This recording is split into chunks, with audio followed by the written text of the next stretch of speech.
पापा, आप कहे तो कल मनोहर जी को बुलाकर सौदा पक्का कर लूं। रात में सोने से पहले अपने पिता के कानों की मालिश करते अतुल ने बातचीत शुरू की थी। बेटा, तुम सबका बचपन और तुम्हारी मां की यादें जुड़ी है इस घर से। जीते जी यहां से कहीं और जाने का मन गवाही नहीं देता। क्या कहूं? पापा, आप अकेले कितने दिनों तक यहां रहेंगे? आखिर अंत में आपको रहना तो मेरे साथ ही है ना। 4 संतानों के पिता अखिलेश जी उलझन में थे।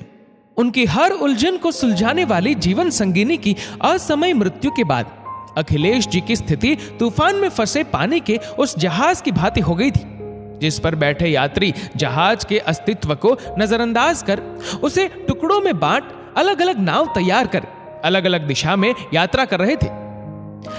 अखिलेश बाबू को याद है, पोस्ट ऑफिस की नौकरी में उनकी इतनी तनख्वाह नहीं थी कि परिवार की जरूरतों की पूर्ति करते हुए लाखों की बचत हो सके। बारी बारी से दोनों बेटियों का विवाह उन्हें अपनी पुश्तैनी जमीन बेचकर करनी पड़ी थी।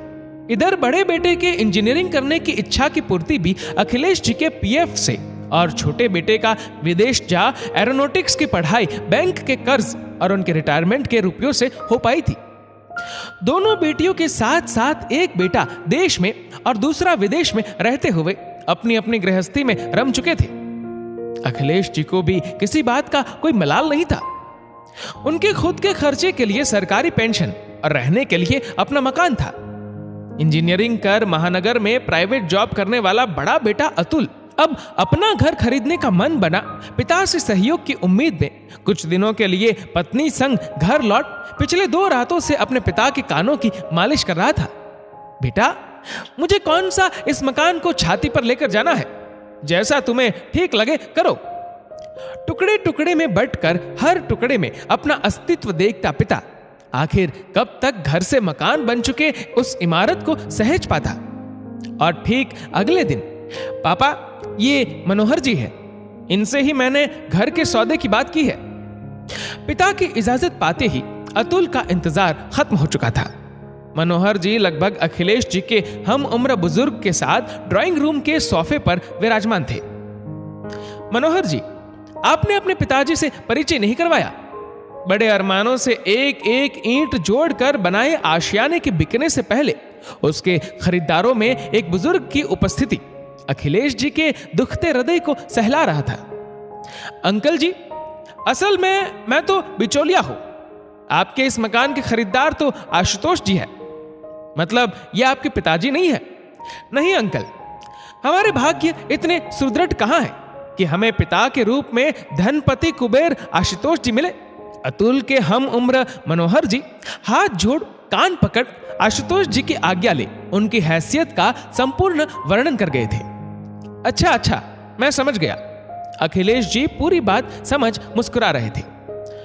हम उम्र अखिलेश जी से आशुतोष जी के बातों का सिलसिला चल पड़ा था।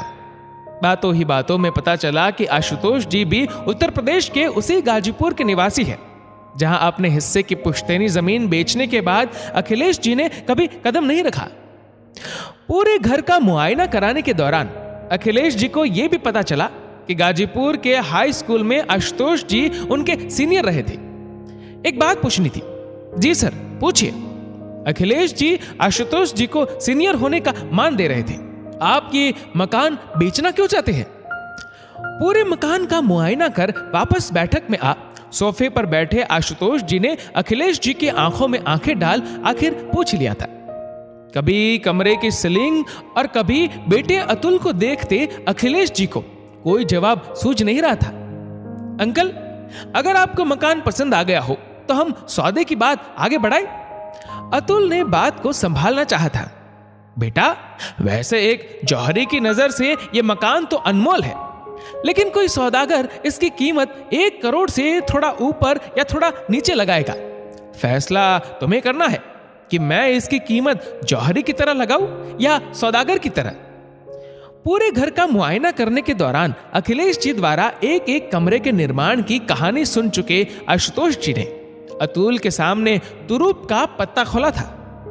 अंकल, असल में मुझे मुंबई में लगभग 1.25 करोड़ का एक फ्लैट खरीदना है, इसलिए हम सब ये मकान बेचना चाहते हैं। वैसे भी यहाँ पापा की देखभाल करने वाला कोई नहीं है। अतुल ने अपने भीतर की बात संक्षेप में आशुतोष जी को समझाना चाहा था। बेटा, तुम्हारी कोई संतान है? आशुतोष जी ने अतुल को गौर से देखते हुए सवाल दागा था। अंकल, अभी तो नहीं, किंतु कुछ महीनों में ही मैं पिता बनने वाला हूं और पापा आप दादा बनने वाले हैं। अतुल ने तनिक संकोच के साथ अखिलेश जी की तरफ देखते हुए अपनी बात पूरी की थी। अखिलेश जी ने खुशी के साथ आश्चर्य व्यक्त किया था, क्योंकि उन्हें भी यह खुशखबरी अभी अभी ही मिली थी। अच्छा बेटा, तुम कभी अपने गाजीपुर वाले पुश्तैनी मकान पर गए हो? जी अंकल, कई बार। पिछली बार कब गए थे? आशुतोष जी सवाल पर सवाल दाग रहे थे। जी लगभग 10 वर्ष हो गए, है ना पापा? अतुल ने पिता की ओर देख याद करते हुए बताया था। बेटा, 10 वर्ष तो काफी लंबा वक्त होता है। क्या तुम्हें इस बीच कभी वहां जाने की इच्छा नहीं हुई?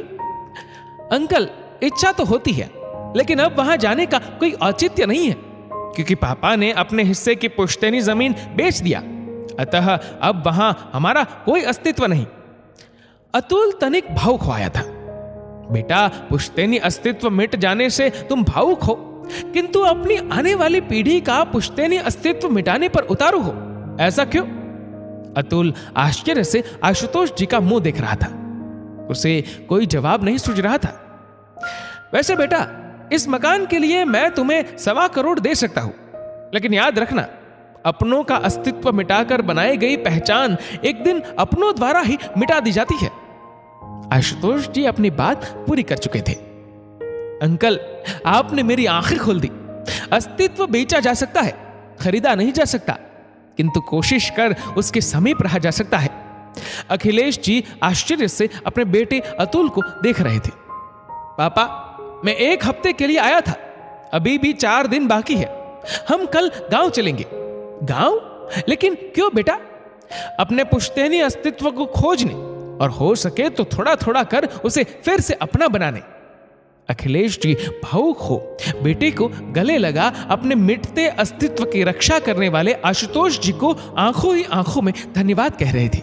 दोस्तों, इस वीडियो को लेकर आपकी क्या राय है, नीचे कमेंट करके जरूर बताएगा। और अगर आपको वीडियो अच्छा लगा हो तो इस वीडियो को लाइक करेगा, शेयर करेगा ज्यादा से ज्यादा लोगों तक, और ऐसी ही और भी इंस्पिरेशनल वीडियोस के लिए हमारा फेसबुक पेज आज ही फॉलो करें। धन्यवाद।